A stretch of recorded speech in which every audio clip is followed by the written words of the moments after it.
조지아주에 있었던 LG에너지솔루션과 현대자동차의 슈퍼배터리 공장, 기억하시죠?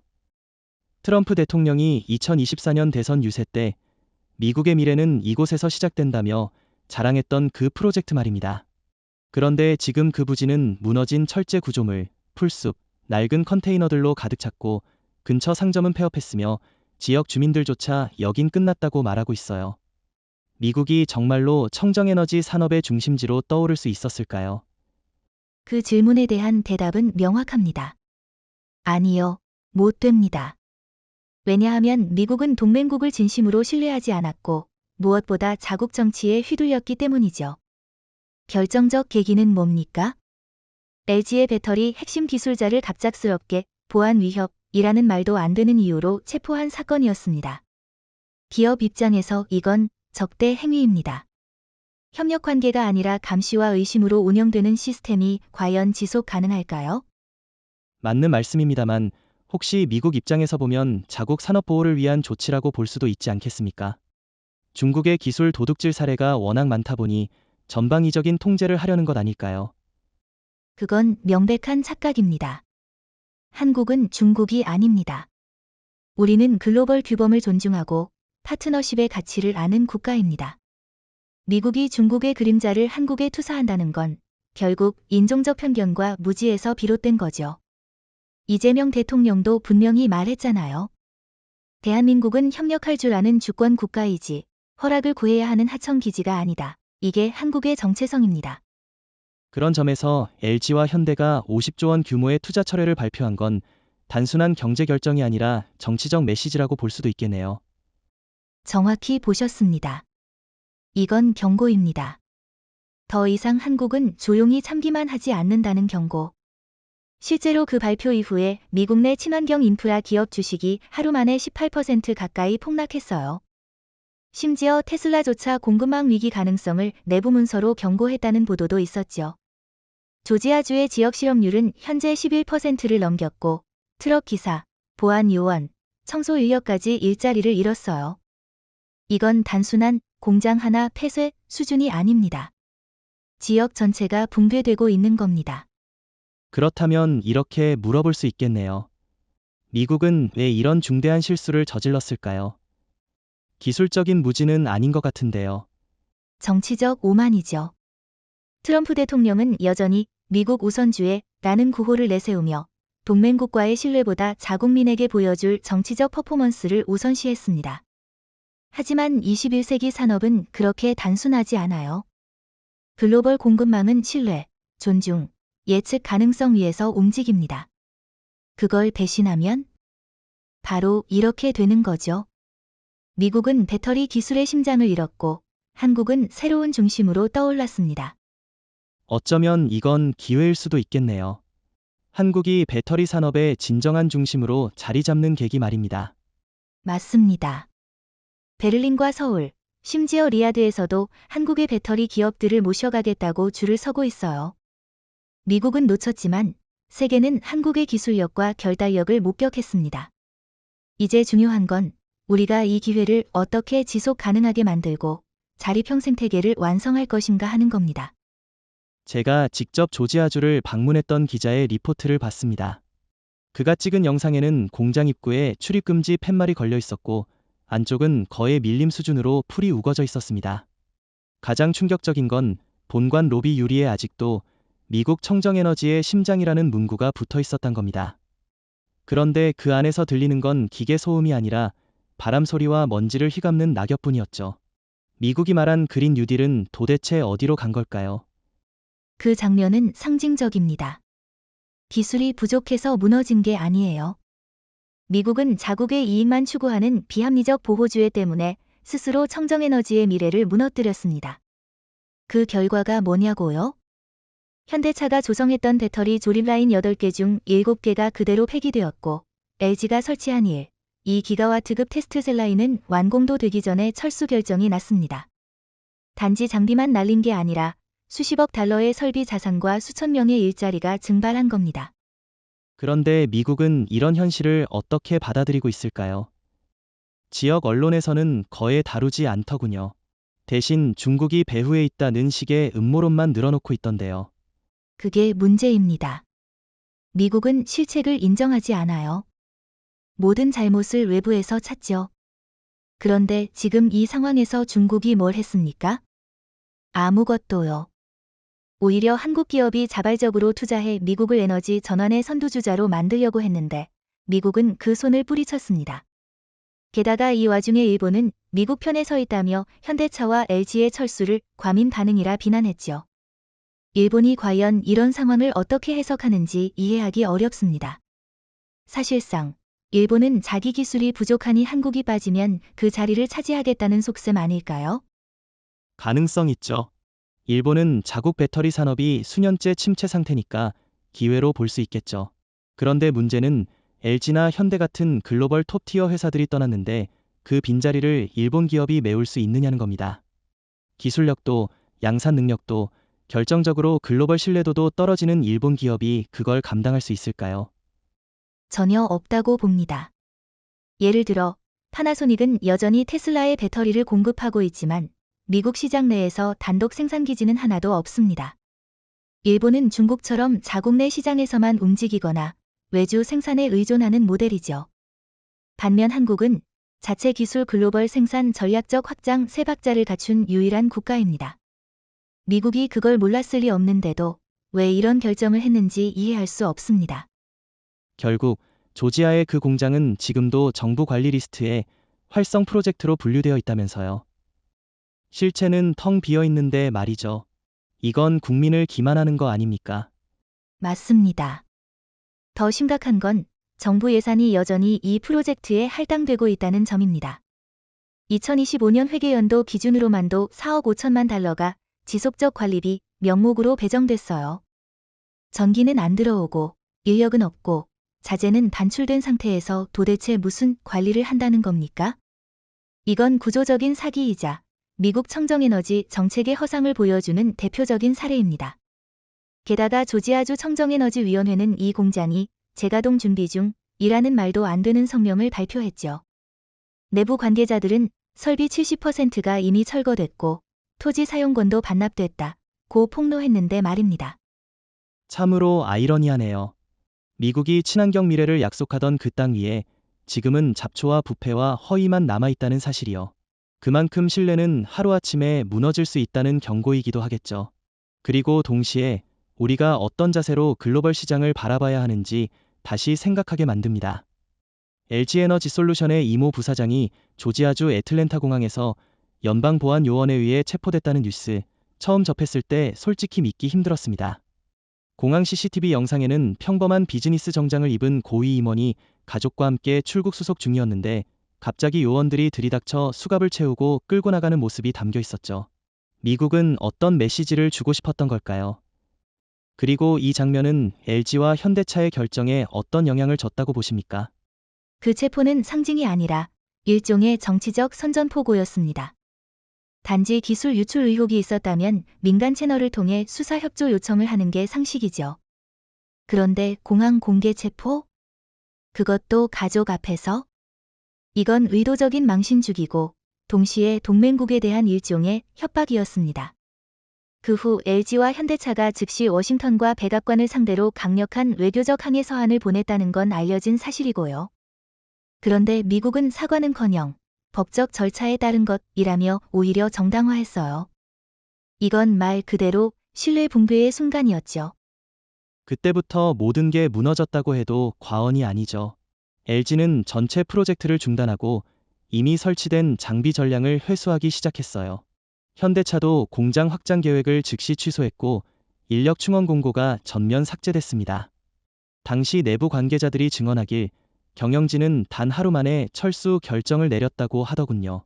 이렇게 신속하게 결정할 수 있었던 건 아마도 이전부터 미국 내 정치 리스크를 예의주시하고 있었다는 방증 아닐까요?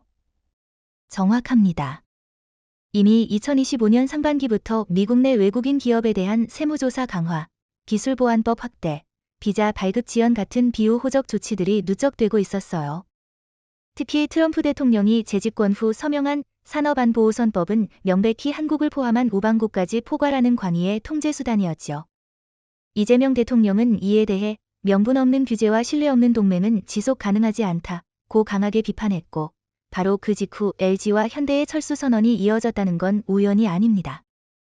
미국은 이 사건을 어떻게 대응했는지 기억하시나요? 국무부에서는 안타깝다고 했지만 백안과는 철저히 침묵했습니다. 오히려 미국 언론에서는 한국이 과민 반응한다는 보도가 많았고요. 이건 사실상 책임 회피 아닌가요? 그렇습니다. 한국이 아니라 미국이 과민한 겁니다. 자기들이 설정한 산업 패권이라는 허상에 사로잡혀 모든 파트너를 잠재적 위협으로 보는 망상에 빠져 있었던 거죠. 그리고 그 결과가 지금의 참사입니다. 더 이상 한국 기업은 미국을 믿지 않게 되었고, 단기 이익보다 장기 신뢰를 중시하는 전략으로 전환하게 된 겁니다. 예를 들어, LG는 조지아에서 철수한 직후 폴란드 브로츠와프에 4조 원을 들여 새로운 배터리 생산 기지를 착공했어요. 현대차도 체코, 슬로바키아 등지에서 생산 라인을 2배로 늘렸고요. 유럽은 이 기회를 잡았지만 미국은 놓쳤습니다. 그런데 흥미로운 건 중국은 이번 사태를 매우 조용히 지켜보고 있다는 점입니다. 과거 같으면 대놓고 조롱했을 텐데요. 왜 이렇게 침묵하고 있을까요? 그건 전략적 침묵입니다. 중국 입장에서는 한국과 미국이 갈등할수록 자신들에게 유리해지니까요. 하지만 중요한 건 한국은 중국처럼 조용히 기회를 엿보는 나라가 아니라 당당하게 전략을 실행하는 국가라는 점입니다. 이번 사태는 한국이 미국식 질서에 휘둘리지 않고 자국의 논리로 움직이는 진짜 선진국이라는 걸 보여줬습니다. 이재명 대통령은 국제 무대에서 우리는 스스로의 원칙으로 결정하고 타인의 감정에 휘둘리지 않는다고 선언했고, 그 말은 단순한 외교 수사가 아니라 이번 결정을 통해 증명된 철학이었습니다. 철수가 발표된 다음 날부터 조지아주 북부 지역은 마치 전시 상황 같았다고 합니다. 도로에는 트럭들이 멈춰 서 있었고 통근버스는 더 이상 움직이지 않았으며 몇몇 카페와 음식점은 영업 중단이라는 쪽지만 남긴 채 문을 닫았습니다.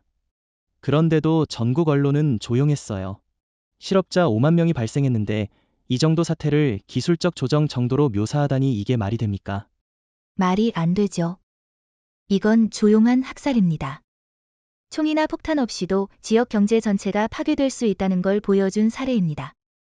특히 이 지역은 LG와 현대차 공장을 중심으로 한 배터리 클러스터로 계획되었던 곳이라 공장 근로자뿐 아니라 협력업체, 물류기사, 지역 농산물 납품업자까지 영향을 받았어요. 단지 한 기업의 문제가 아니라 산업 생태계 전체가 붕괴된 겁니다. 그런데도 미국 연방정부는 단 한 명의 파견도 없었고 위로금이나 복구 계획도 발표되지 않았어요. 이게 선진국 맞습니까? 저는 그 부분에서 진짜 분노가 느껴졌어요. 워싱턴은 단지 기업 결정이라며 선을 긋고 일부 언론은 오히려 한국 기업이 과도하게 민감하게 반응했다며 책임을 떠넘겼습니다. 그런데 그 5만 명의 노동자들은요? 그들 대부분은 자택 융자금을 갚지 못하고 있습니다. CNN 지역 채널에 따르면 이미 2,000 가구 이상이 강제 퇴거 통보를 받았고 1,000여 명 이상이 식료품 지원을 신청했다고 합니다. 더 끔찍한 건 이 모든 고통이 너무 조용히 진행된다는 겁니다. 언론은 대선과 외교 이슈에만 집중하고 있고 지방정부는 경제지표 하락을 감추기 급급합니다. 그런데 한국 기업들이 미국을 떠난 게 정말 그렇게 큰 죄입니까? 아니죠. 오히려 미국이 동맹국을 제대로 대하지 못한 게 죄입니다. 한국은 단지 대응했을 뿐이에요. 그런데 그 대가를 애꿎은 노동자들이 치르고 있다는 게 참으로 안타깝습니다. 그런데 여기서 저는 질문이 하나 있어요. 왜 하필이면 조지아였을까요? 왜 다른 주가 아니라 이 지역이 선택됐고 결국 희생양이 되었을까요? 그건 정치적 이유가 큽니다. 조지아주는 트럼프 전 대통령의 핵심 지지 기반 중 하나였고 배터리 공장 유치는 그의 치적으로 여겨졌어요. 그래서 백안과는 다른 지역보다 훨씬 강한 보안 기준과 노동 조건을 요구했죠. 실제로 LG 현지 임원 중 한 명은 조지아의 노동법과 공공계약 조건은 다른 주보다 훨씬 불합리했다고 증언했습니다. 게다가 이 지역은 노동조합이 약한 곳이라 정부 입장에선 기업을 압박하기 쉬웠던 겁니다. 그 결과가 지금의 참사죠. 한국 기업 입장에서 보면 이건 정말 뼈아픈 교훈이 아닐 수 없네요. 미국은 자국 내 정치 논리를 위해 외국 기업을 장기판 말처럼 쓰고 문제가 생기면 모든 책임을 기업에 전가하잖아요. 그런데 우리는 그런 구조를 아직도 동맹이라고 불러야 합니까? 더 이상은 아니죠. 이번 사태 이후 한국 산업계 전반에 탈미국 전략이라는 단어가 본격적으로 등장했어요. LG는 폴란드, 헝가리, 베트남 등지로 생산 거점을 재배치했고, 현대차도 이미 인도, 인도네시아, 체코로 공급망을 전환하고 있습니다. 심지어 삼성 SDI조차 미국 내 신규 투자 일정을 미루고 있다고 전해지죠. 이건 단지 배터리 산업의 위축이 아닙니다. 미국에 대한 산업적 신뢰 자체가 흔들리고 있다는 강력한 신호예요. 그리고 그 결과는 미국의 중산층이 고스란히 떠안게 됩니다. 미국은 오랫동안 자신들의 산업 전략을 청정에너지 전환이라는 프레임으로 포장해왔습니다. 트럼프 대통령은 2024년 대선 연설에서 석유와 석탄에 의존하는 낡은 시대는 끝났다며 전기차와 배터리를 미국 제조업 재건의 핵심으로 삼겠다고 밝혔습니다. 그 상징이 바로 조지아에 들어선 LG와 현대차의 메가 프로젝트였고요. 그런데 그 미래는 지금 잡초가 무성한 회색 폐허가 되어 있습니다. 어디서부터 무너졌을까요? 미국은 전략이라는 단어를 오해하고 있었습니다. 기술만 갖추면 미래가 열릴 거라 착각했고, 동맹을 단순한 생산 기지로만 봤습니다. 하지만 청정에너지는 단순한 제품 산업이 아니라 복합 생태계 산업입니다. 기술, 자본, 정책, 신뢰, 노동시장, 글로벌 협력이 균형을 이뤄야 돌아가는 시스템인데, 미국은 이 중 하나만, 그것도 기술력만 강조했어요. 게다가 그 기술의 대부분은 한국에서 왔습니다. LG의 양극재, 현대차의 전고체 배터리 기술, 삼성 SDI의 니켈, 코발트, 분리층 기술까지. 그런데도 미국은 이 동맹 파트너를 범죄자처럼 다뤘고, 그 결과 생태계 자체가 붕괴되었죠. 그렇다면 현재 이른바 IRA법, 인플레이션 감축법으로 미국 내 청정에너지 산업이 촉진되고 있다는 주장은 어떻게 봐야 할까요? 수많은 미국 정치인들이 여전히 이 법을 산업부흥의 전환점이라고 포장하고 있던데요. IRA법은 처음부터 허구였습니다. 한국, 유럽, 심지어 캐나다까지 반발했던 이유가 뭡니까? 보조금 기준이 자의적이고 미국 생산 비중을 강요하면서 사실상 외국 기업 배제를 전제로 한 정책이었기 때문입니다. 게다가 현실을 보세요. IRA 통과 이후 미국 내 신규 배터리 프로젝트 중 실제 가동률이 50%를 넘긴 곳은 거의 없습니다. 계획은 많았지만 실행된 건 거의 없다는 뜻이죠.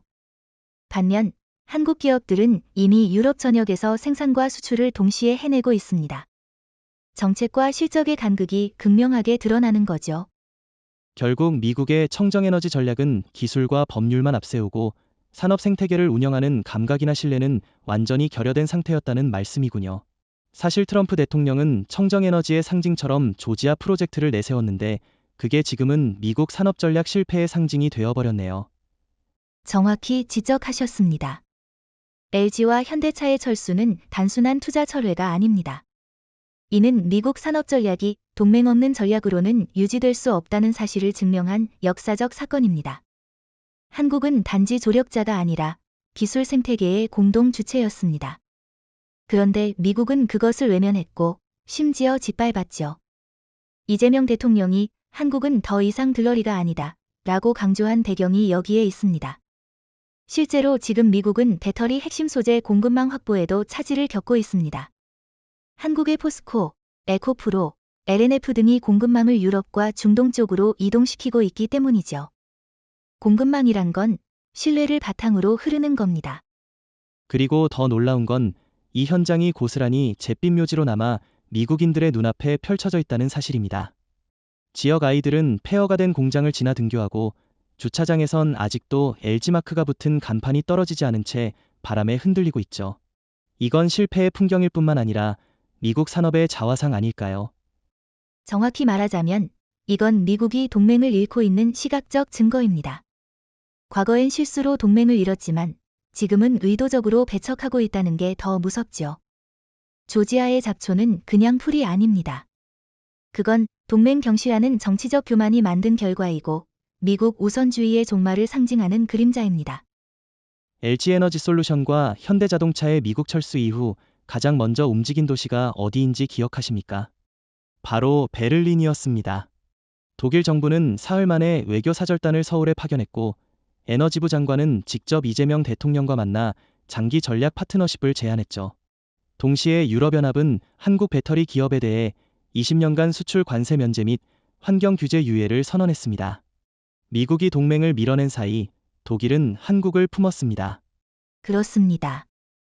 미국이 놓친 50조 원은 단순한 자본의 이동이 아니라 산업의 방향을 바꾸는 역사적 자본 이동이었습니다.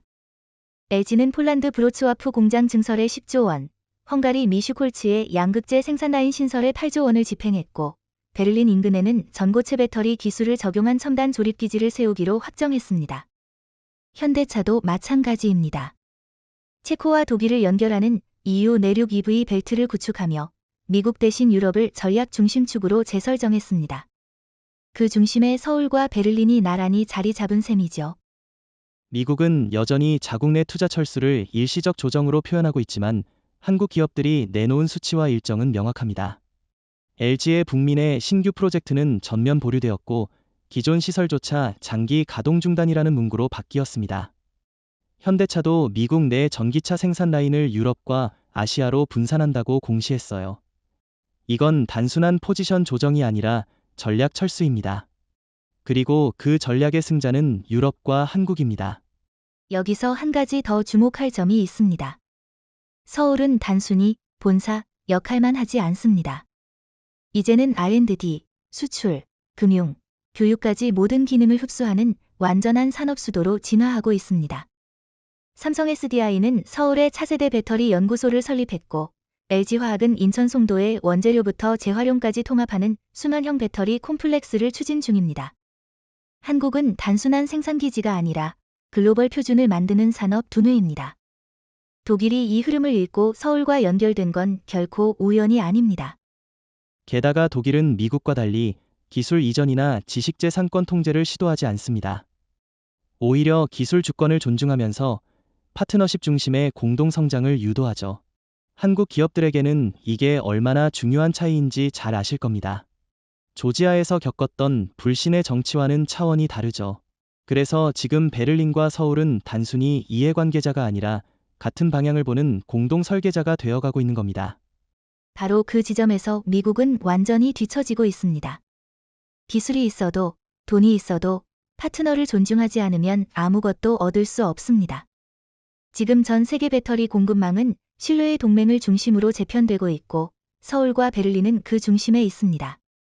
한때 미국이 꿈꾸던 글로벌 배터리 허브라는 타이틀은 이제 더 이상 워싱턴의 것이 아닙니다.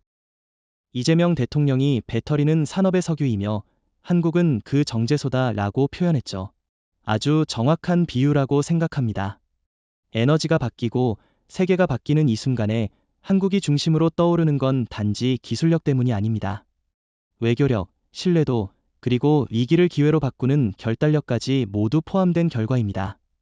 미국이 외면한 그 기회를 서울과 베를린이 정확히 읽어낸 것이고 그 흐름은 앞으로도 계속될 겁니다. LG와 현대차가 미국에서 철수한 직후 유럽은 마치 준비라도 한 듯 신속하게 반응했습니다.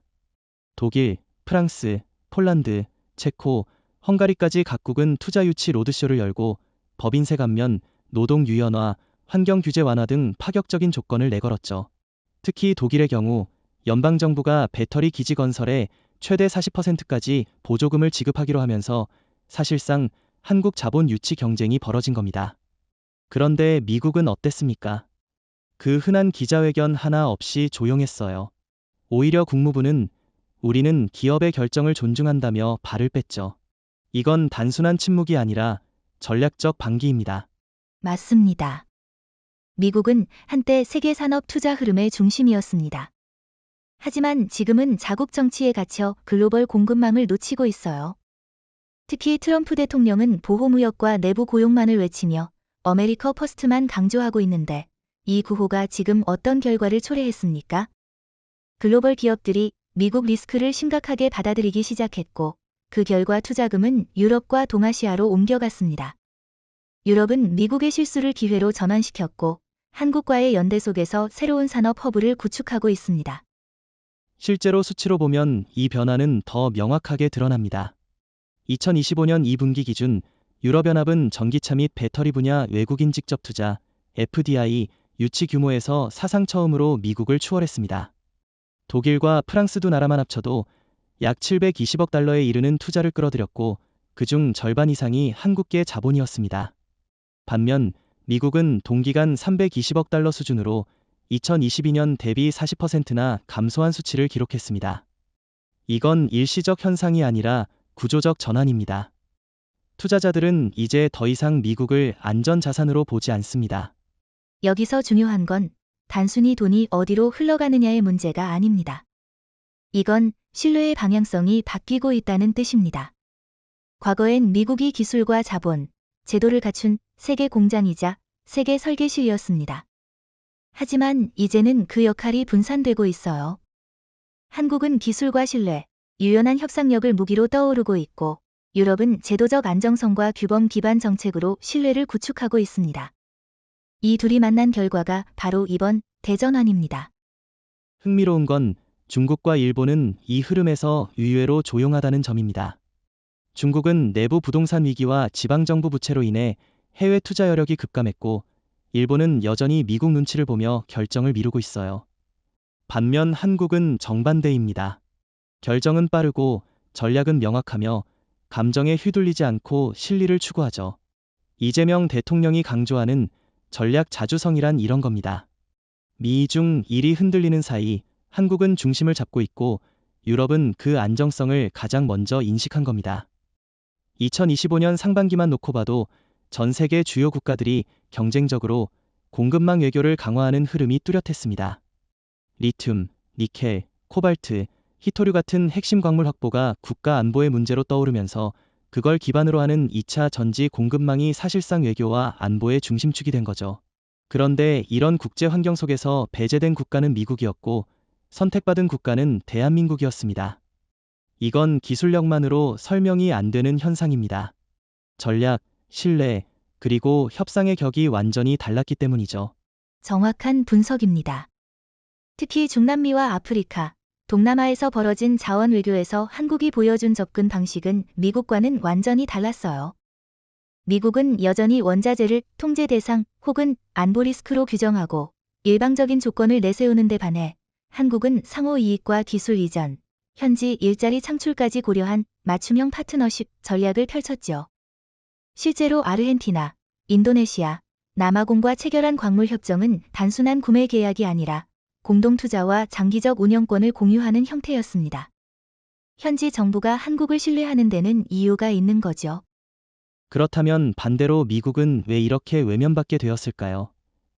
기술력은 분명히 있고 자본력도 여전히 세계 최강인데 말이죠. 문제는 태도입니다. 미국은 여전히 우리는 중심이고 나머지는 주변이다라는 이분법적 시각에 갇혀 있어요. 그래서 동맹국의 주권을 존중하기보다는 통제하려 들고 거래보다 명령에 가까운 협상을 시도합니다. 대표적인 사례가 필리핀과의 광물 공급 협상입니다. 미국은 필리핀 측에 미국계 기업만을 우선 허가하고 생산물은 미국으로만 수출하라는 요구를 했고 필리핀 정부는 그 자리에서 협상을 거절했죠. 그 빈자리를 한국이 채웠습니다. 그리고 단 3주 만에 필리핀 대통령은 직접 방한해 이재명 대통령과 전략 광물 협정을 체결했습니다. 이재명 대통령의 광물 외교는 정말 인상적입니다. 그는 단순히 자원을 확보하려는 게 아니라 공급망 동맹을 구축하려는 철학을 갖고 움직입니다. 우즈베키스탄과의 히토류 협정에서 공급자가 아니라 동반자라는 표현을 썼고 아르헨티나 대통령과의 공동 기자회견에선 대한민국은 외교로 자원을 훔치지 않는다고까지 말했죠. 이건 일종의 선언이자 미국과는 완전히 다른 접근법입니다. 맞습니다. 그런 접근은 공급망 전쟁이 단순한 자원 쟁탈이 아니라 신뢰 경쟁이라는 점을 정확히 간파한 전략입니다. 그리고 세계는 지금 그 신뢰를 한국에 주고 있어요. 미국은 아직도 금지, 제재, 배제 중심의 접근을 고수하지만 한국은 참여, 상생, 지속 가능성을 키워드로 외교를 전개하고 있습니다. 그 결과 한국은 미국과 달리 핵심 광물 공급망에서 배제되지 않았고 오히려 중심에 서게 됐습니다. LG와 현대차가 미국에서 철수한 직후 예상치 못한 현상이 벌어졌습니다. 그것은 침묵의 연쇄였습니다. 별다른 보도 없이, 공식 성명도 없이 세계 각국의 주요 기업들이 조용히 미국 내 프로젝트를 중단하거나 축소하기 시작한 거죠. 일본 도요타, 스웨덴의 노스볼트, 대만 폭스콘, 독일의 지멘스 에너지까지 이들이 미국 내 공장 착공을 연기하거나 예정된 투자를 재검토하겠다고 밝힌 것입니다. 단 한 줄의 해명도 없이, 단 한 차례의 논쟁도 없이 일어난 탈미국 러시. 이건 단순한 트렌드가 아니라 산업 지형의 지각 변동입니다. 그 배경엔 분명 LG, 현대차, 철수가 강하게 작용했죠. 이들 기업은 단순한 투자자가 아니라 기준점이었습니다. 세계가 이들의 판단을 주시하고 있었고, 한국 기업이 더 이상 미국에 머물 수 없다는 메시지를 낸 순간, 다른 글로벌 기업들도 동일한 질문을 던지기 시작했어요. 과연 지금 미국에 투자를 지속하는 게 맞는가? 이 질문에 자신 있게 그렇다고 답할 수 있는 기업은 이제 거의 없습니다. 그리고 주목할 만한 건 이 기업들이 말로는 재검토라고 하지만 실제로는 철수 준비를 하고 있다는 점입니다. 예를 들어 일본의 도요타는 켄터키 EV 배터리 공장을 2차례 연기했고 내부 문서에는 대체 투자처 우선 검토라는 표현이 등장했습니다. 대만 폭스콘도 이스콘신 공장에서 일부 라인을 말레이시아로 옮기는 방안을 협의 중이고요. LG와 현대차가 만든 전례가 사실상 탈출구가 되어버린 셈이죠. 이 모든 현상을 미국 정부는 거의 방치하고 있습니다. 백악관은 여전히 산업 강화를 위한 정책이 진행 중이라는 원론적인 입장만 반복하고 있고 상무부나 에너지부도 투자 감소에 대해선 입을 닫고 있습니다. 심지어 일부 주지사들은 철수 기업에 대해 비애국적 행위라고까지 언급했죠. 그러니까 문제를 해결하기는커녕 감정적으로 대응하고 있는 겁니다. 이런 정치적 미숙함이 오히려 기업들의 이탈을 가속화시키고 있어요. 한편으로는 글로벌 투자자들도 반응이 냉정합니다. 뉴욕 증시에서 EV 관련 종목들의 시가총액은 지난 3개월간 평균 28%나 증발했고 월스트리트 저널은 IRA, 인플레이션 감축법의 실효성이 의심받고 있다고 직설적으로 비판했습니다. 시장은 이미 미국이 더 이상 안정적인 투자처가 아니라고 판단하고 있다는 증거죠. 그 와중에 한국은 전혀 다른 분위기입니다. 서울 증시는 LG화학, 현대모비스, 포스코퓨처엠 등 배터리 및 소재 기업들이 외국인 순매수 1위를 기록하고 있고 유럽계 펀드들이 대거 한국 ETF 비중을 늘리고 있어요. 그리고 이 흐름은 단순한 반사이익이 아닙니다. 신뢰와 전략, 그리고 한국의 빠른 판단이 만들어낸 결과입니다. 이재명 대통령의 위기에서 기회를 잡을 줄 아는 나라가 진짜 선진국이라는 말이 지금 그대로 실현되고 있는 겁니다. 최근 유럽 산업 포럼에서 한 프랑스 경제학자가 이런 말을 했습니다. 21세기의 산업 패권은 이제 동북아에 있다. 그리고 그 동북아 중심에 한국이 있다. 불과 몇 년 전만 해도 이런 말은 너무 과장되게 들렸을 겁니다. 그러나 지금은 누구도 이 주장을 가볍게 보지 않습니다. LG와 현대차의 철수 이후 글로벌 공급망은 실질적으로 미국 중심 체제에서 한국 축 중심 체제로 재편되고 있고 이것은 단순한 시장 변화가 아니라 권력 이동입니다. 특히 이 권력 이동은 조용하지만 치명적으로 진행되고 있다는 점에서 미국엔 더 위협적입니다. 산업 패권이란 단순히 제품을 생산하는 능력이 아니라 기술 표준을 정하고 협력의 조건을 만들며 자본과 인재가 먼저 모이는 국가가 주도하게 되죠. 예전엔 미국이 그런 역할을 했습니다. 하지만 지금은 다릅니다. 배터리, 반도체, 친환경 철강, 소재산업, 수소경제 이 모든 분야에서 한국은 기술 주도권뿐 아니라 국제 협약의 중심에도 서고 있어요. 예를 들어 한국이 제안한 K배터리 순환협정은 유럽 14개국이 동참을 선언했고 국제표준기구 ISO도 이 모델을 논의 중입니다. 그 흐름을 미국은 따라오지 못하고 있죠. 트럼프 대통령은 산업 전략이 아니라 정치 메시지에 집중하고 있습니다. 자국 생산, 세금 감면, 중국 견제 같은 슬로건만 반복하며 실제 산업 정책은 공백 상태에 가깝습니다. 반면 한국은 대통령이 직접 경제 외교에 나서고 과학기술부, 산업통상자원부, 중기벤처부까지 긴밀히 협력하며 산업 전략을 구체화하고 있습니다. 차이가 너무 분명해졌죠. 그렇습니다. 우리가 주목해야 할 건 기술 정책 외교가 하나의 패키지로 작동하고 있다는 점입니다. 예를 들어 한국은 배터리 기술에 있어 전고체, 리튬황, LFP 니켈 하이브리드 등 복수의 플랫폼을 동시에 육성하고 있고, 이 기술들이 유럽과 아세안 시장에 맞춤형으로 제공되고 있어요. 미국은 한 가지 기술만 강조하거나 투자 대비 회수만 따지다가 글로벌 표준 경쟁에서 밀려버렸습니다. 또 하나 흥미로운 점은 한국이 이제는 단순한 공급자가 아니라 협상자의 위치에 섰다는 겁니다. 예전엔 미국이 우리가 필요하다고 말하면 대부분의 국가들이 줄을 섰죠. 지금은 오히려 한국과 협상 테이블에 앉기 위해 각국 정상들이 먼저 움직이고 있습니다. 사우디아라비아 왕세자가 방한해서 삼성과 LG, 현대 없이는 중동 녹색 전환은 불가능하다고 말한 일도 있었고, EU 집행위원회는 아시아 산업 파트너 1순위를 한국으로 재지정했습니다. 이것이야말로 진짜 권력 이동 아닙니까? 맞습니다. 그리고 더 주목할 건 이 흐름이 단기간에 끝나지 않는다는 점입니다. 이미 세계 각국의 교과서와 정부 백서에서 K배터리, K수소, K소재라는 표현이 공식 용어로 등장하고 있어요. 글로벌 산업 지도에서 한국은 단순한 위치가 아니라 기준점이 되어가고 있는 겁니다. 반면 미국은 자국 내 정치 혼란과 동맹국 이탈로 중심에서 밀려나고 있습니다. 최근 들어 국제회의장에서 한국 외교관들이 가장 자주 사용하는 표현 중 하나가 바로 전략적 자율성입니다.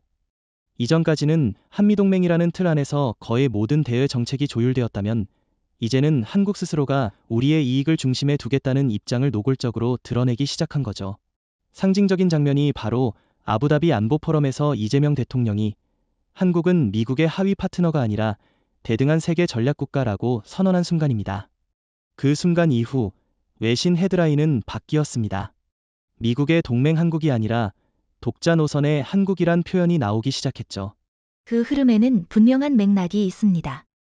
트럼프 대통령이 복고하면서 시작된 일방적인 관세 부과, 기술 제재 강화, 그리고 동맹국 기업인에 대한 사법 조치까지 한국은 수차례 경고를 보냈고, 그 경고가 무시되자 전략적 재편을 선언한 겁니다. 그런데 미국은 이걸 동맹 약화로 받아들였고, 실제로 백안과는 한국이 배신했다는 비공식 논평까지 흘렸다고 알려졌어요. 하지만 그건 착각입니다. 한국은 배신한 게 아니라 성숙한 전략국가로 진화한 겁니다. 이재명 대통령의 리더십은 그런 면에서 굉장히 분명하죠. 그는 미국과의 협력을 부정하지 않지만 맹목적인 추종도 하지 않습니다. 예를 들어 미 국무부가 한국에 미국산 반도체 장비 우선 구매를 요구했을 때 한국은 단호히 기술 경쟁력을 중심으로 판단하겠다고 거절했죠. 대신 한국은 네덜란드의 ASML, 일본의 도쿄일렉트론, 독일의 트럼프 그룹과 각각 독립적인 협약을 체결하며 공급망 다변화를 본격화했습니다. 이건 미국 중심에서 벗어난 첫 번째 구조적 변화였다고 봅니다. 그리고 더 중요한 건 한국이 이 과정을 감정적 보복이 아닌 체계적 전략으로 접근했다는 겁니다. 미국을 비난하지 않되 미국에 의존하지 않는 구조. 바로 그게 전략적 자율성의 핵심입니다. 지금 한국은 배터리뿐만 아니라 방산, 우주항공, 인공지능, 핵융합 에너지 같은 차세대 기술 분야에서도 자체 생태계를 구축하고 있고, 미국의 기술적 동의 없이도 독자적인 설계와 제조가 가능한 수준에 도달했습니다. 이건 단순한 기술의 문제가 아니라 외교와 산업, 안보의 자율권을 상징합니다. 게다가 세계는 지금 이 변화에 반응하고 있습니다. 프랑스는 한국을 유럽연합의 전략협 역국국 1순위로 지정했고, 사우디는 GCCK라는 신형 경제안보 동맹을 제안했죠. 미국 중심 질서에서 밀려난 한국이 아니라 미국을 넘어서는 한국이 세계 무대에 부상하고 있다는 겁니다. 그리고 이 모든 것이 동맹의 이름 아래 침묵하지 않겠다는 의지에서 출발했다는 점에서 더욱 의미가 크다고 생각합니다. 바로 그렇습니다. 한국은 이제 동맹을 구걸하지 않습니다. 대신 파트너십을 설계합니다. 강대국의 요구에 끌려가지 않고 스스로의 논리로 기준을 세우며 자국의 산업과 안보를 자국의 손으로 결정합니다. 이 흐름은 되돌릴 수 없습니다. 지금 세계에서 가장 주목받는 키워드가 무엇인지 아십니까? 바로 기술 표준입니다. 과거에는 누가 제품을 먼저 만들었는지가 중요했다면 지금은 누가 그 기술을 정의하느냐가 훨씬 더 중요해졌죠. 그런데 그 표준의 축이 점점 서울로 이동하고 있습니다. K배터리, K수소, K반도체, K조선. 이제는 메이드 인 코리아가 아니라 디파인드 바이 코리아, 라는 말이 국제산업계에서 자연스럽게 회자되고 있습니다. 과장입니까? 결코 아닙니다. 전혀 과장이 아니죠. 실제로 국제표준화기구 ISO와 국제전기표준회의 IEC에서 한국의 제안이 채택되는 비율이 지난 3년간 46%를 넘었습니다. 이건 선진 7개국 G7보다 높은 수치예요. 특히 배터리 안전기준, 전고체 충전 프로토콜, 친환경 선박 전력 설계 등은 한국이 만든 기준이 글로벌 규범으로 굳어지고 있죠. 미국과 중국은 여전히 자국 기준을 밀어붙이지만 시장과 기업들은 한국식 기준을 택하고 있습니다. 왜일까요? 현장성과 실현 가능성, 그리고 신뢰 때문입니다. 기술 외교라는 측면에서도 한국은 정말 전략적으로 움직이고 있어요. 지난 6개월 동안 한국은 독일, 프랑스, UAE, 인도네시아, 폴란드와 각각 기술 협약 표준 연계 형태의 이중협정을 체결했죠. 단순히 장비를 팔고 끝나는 게 아니라 한국의 기술을 그 나라의 국가 기준으로 자리 잡게 만드는 작업입니다. 이건 완전히 새로운 외교 방식입니다. 제품이 아니라 틀을 수출하는 외교. 이것이야말로 패권의 본질 아니겠습니까? 정확한 지적입니다. 패권이란 결국 사람들에게 그 기준을 따라야 한다는 인식을 심는 거예요. 미국은 한때 그것을 가지고 있었지만 지금은 시장이 그것을 부정하고 있죠. IRA나 CHIPS법을 통해 자국 산업을 끌어올리려 하지만 정작 글로벌 기술 흐름에서 소외되고 있다는 것이 핵심입니다. 반면 한국은 그런 식의 강요가 아니라 신뢰와 실적, 품질로 설득합니다. 기술 외교에서 가장 중요한 건 상대국에게 선택의 이유를 주는 것이고 한국은 지금 그 점에서 독보적입니다. 그리고 흥미로운 건 이 기술 외교가 정치 외교와도 연결된다는 점입니다. 예를 들어 폴란드와의 K2 전차 및 배터리 협정은 단순한 군수 계약을 넘어서 유럽 내 친한 블록을 만드는 데 기여하고 있어요. 인도네시아와의 KF21 협력도 마찬가지죠. 기술을 공유하고 생산과 교육을 같이 하면서 양국의 전략적 거리가 가까워지는 겁니다. 이건 미국이나 중국이 따라 할 수 없는 포지셔닝입니다. 그리고 이 모든 전략의 중심에는 서울이 있습니다. 이건 단지 지리적 수도라는 의미가 아니라 기술과 외교, 산업과 교육이 모두 교차하는 세계적 거점이라는 뜻입니다. 글로벌 회의가 서울에서 열리고 글로벌 기준이 서울에서 출발하며 글로벌 인재들이 서울을 향해 모이고 있습니다. 그래서 세계는 서울을 따른다는 말은 단지 문장이 아니라 현실입니다. 기술과 산업의 주도권이 어디에 있는지를 확인하고 싶다면 한 가지 질문만 던지면 됩니다. 누가 기준을 정하느냐? 라는 질문이죠. 역사적으로도 그랬습니다. 전기 규격은 미국이, 철도 간격은 영국이, 컴퓨터 운영체제는 실리콘밸리가 정했죠. 그런데 지금 배터리 충전 방식, 수소 저장 프로토콜, 전고체 안전 기준, 그리고 AI 반도체 연산 모듈 표준까지 그 중심에 한국이 서 있습니다. 그야말로 디파인드 바이 코리아의 시대가 온 것입니다. 맞습니다. 그리고 이 흐름은 산업 패권 그 자체와 직결됩니다. 예를 들어볼게요. 만약 글로벌 배터리 시장에서 K 충전 규격이 표준이 되면 어떤 일이 벌어질까요? 한국 기업들은 충전 인프라와 차량 시스템, 모듈 생산까지 모든 구조를 선점하게 됩니다. 해외 기업은 그 기준에 맞춰 제품을 설계해야 하고 자연스럽게 한국의 공급망에 의존하게 되죠. 실제로 유럽 전기차 연합, EVA, 이 채택한 KDC 초급소 프로토콜은 지금 이미 8개국 60개 브랜드가 채택했고 미국의 유차어진과는 호환이 불가능한 구조입니다. 또 다른 예도 있습니다. AI 반도체 분야에서 삼성과 SK하이닉스가 주도한 연산 모듈 표준화 작업은 ISO 초안을 통과했고 글로벌 협회 IE에서도 한국 식명세를 중심으로 2차 논의가 진행되고 있습니다. 한때 미국의 엔비디아와 인텔이 독점하던 구조가 이젠 삼성 기준을 따라가는 방향으로 바뀌고 있다는 얘기죠. 기술을 만든 자가 아니라 기준을 만든 자가 이기는 시대. 한국은 정확히 이 지점을 겨냥하고 있는 겁니다. 흥미로운 건 이 기준이 단순한 기술 명세가 아니라 정치적 영향력까지 확대된다는 점이에요. 기준을 만들면 교육 커리큘럼이 바뀌고 정부 예산이 배분되고 투자 방향이 바뀝니다.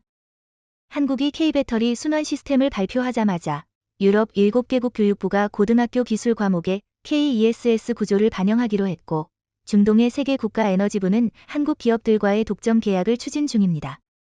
그야말로 기준은 정책이고, 기준은 외교고, 기준은 권력입니다. 이재명 대통령이 국회 연설에서 우리는 세계를 따라가지 않고 기준을 만든다고 말했을 때 많은 사람들이 박수를 쳤습니다. 하지만 이제 그 말은 단순한 슬로건이 아니라 현실이 되었죠. 미국은 여전히 안보 프레임으로 기술을 통제하려 하고 중국은 가격 프레임으로 시장을 끌어당기려 하지만 한국은 기준 프레임으로 전체 질서를 재편하고 있습니다. 그리고 이 방식은 저항보다 동참을 이끌어냅니다. 한국식 설계가 곧 국제 규칙이 되는 이유는 그것이 실제 작동하고 효율적이며 공정하기 때문입니다.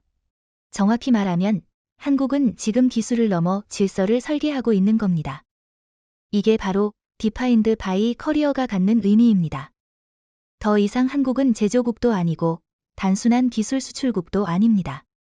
한국은 이제 룰메이커입니다. 지금 우리가 보고 있는 미국의 몰락은 누군가에게 강제로 주어진 재앙이 아닙니다. 스스로 선택한 길의 끝입니다. 트럼프 대통령이 재집권하면서 시작된 일련의 정책들 동맹 무시, 보호무역 강화, 기술 통제, 외국인 탄압이 모든 결정은 단기적 지지율을 얻기 위한 계산이었지만 그 결과는 산업 붕괴, 투자 유출, 동맹 이탈이라는 전략 자멸로 이어졌습니다. 이건 단순한 실수가 아니라 구조적 오만의 산물입니다. 특히 한국과의 관계를 보면 그 점이 더 분명해집니다. 미국은 한국을 늘 따라오는 기술 조력자쯤으로 취급했어요. 한국의 기술, 한국의 자본, 한국의 인재를 필요로 하면서도 그것을 인정하지 않았고 심지어 위협과 통제로 길들이려 했습니다.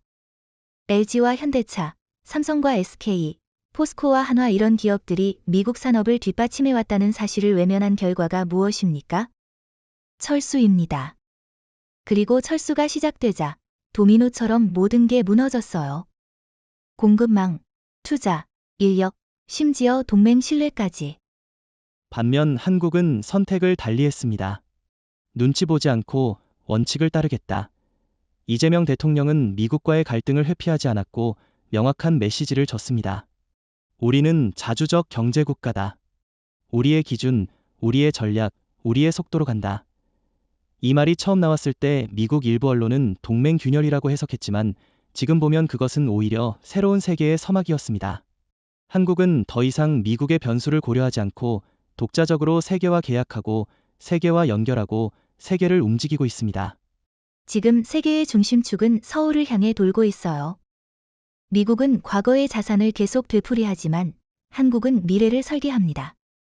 미국은 아직도 메이드 인 아메리카를 외치지만 세계는 디파인드 바이 코리아를 원합니다. 과거 미국이 그랬던 것처럼 이제는 한국이 시장의 기준을 만들고 기술의 기준을 만들며 외교의 구조까지 재편하고 있는 겁니다. 특히 글로벌 남반구, 즉 동남아, 중동, 아프리카, 중남미 국가들은 한국식 파트너십 모델을 모범으로 삼고 있고 이는 강요 없는 리더십의 전형이 되고 있습니다. 강요 없는 리더십이라는 표현 참 정확합니다. 미국은 우리와 함께하라는 말 뒤에 늘 조건과 압박이 따랐어요. 반면 한국은 같이 하자는 말 뒤에 기술 이전, 공동 연구, 현지 인재 양성, 지속 가능한 계약이 뒤따릅니다. 당연히 선택은 한국 쪽으로 기울 수밖에 없죠. 그리고 이 변화는 돌이킬 수 없습니다. 왜냐하면 사람과 국가의 기억 속에 존중받은 경험은 사라지지 않기 때문입니다.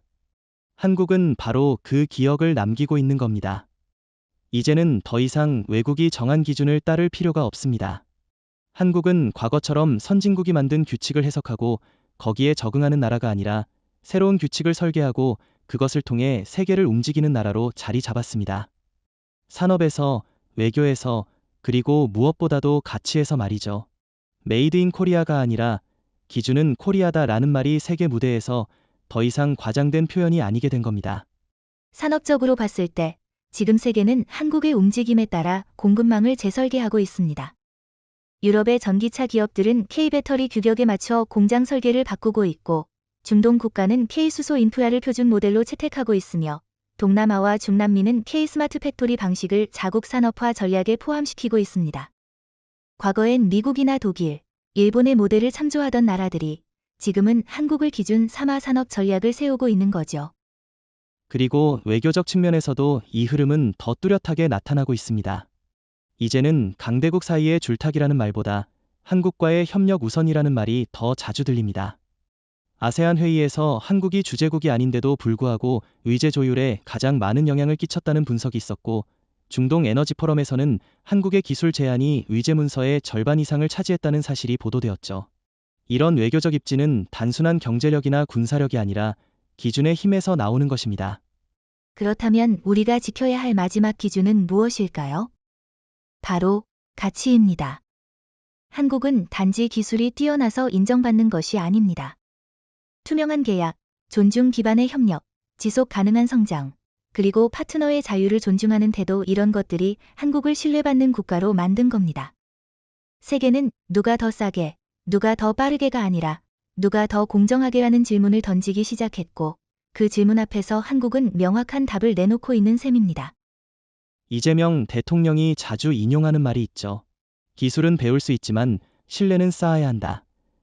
지금 세계는 바로 그 신뢰의 축을 서울에 두고 있습니다. 이제 한국은 더 이상 모범생이 아니라 설계자이고 조율자이며 리더입니다. 이건 산업의 승리이기도 하지만 동시에 외교의 승리이고 결국 인간다운 가치를 지켜낸 승리입니다. 그래서 지금 이 순간 한국은 세계가 가장 먼저 찾는 나라가 되었고 가장 늦게 포기할 수 없는 나라가 되었습니다. 우리는 이제 세계 질서에서 추종자가 아니라 참조 대상입니다. 다른 나라들이 우리를 보고 기준을 세우고 우리와의 관계를 국가 전략으로 삼습니다. 이것은 결코 우연히 주어진 것이 아니라 오랜 시간 누적된 기술력, 외교 감각, 그리고 신뢰 구축의 결과입니다. 앞으로의 세계는 누가 더 많은 자원을 갖느냐보다 누가 더 많은 사람들의 기준이 되느냐에 따라 움직이게 될 겁니다.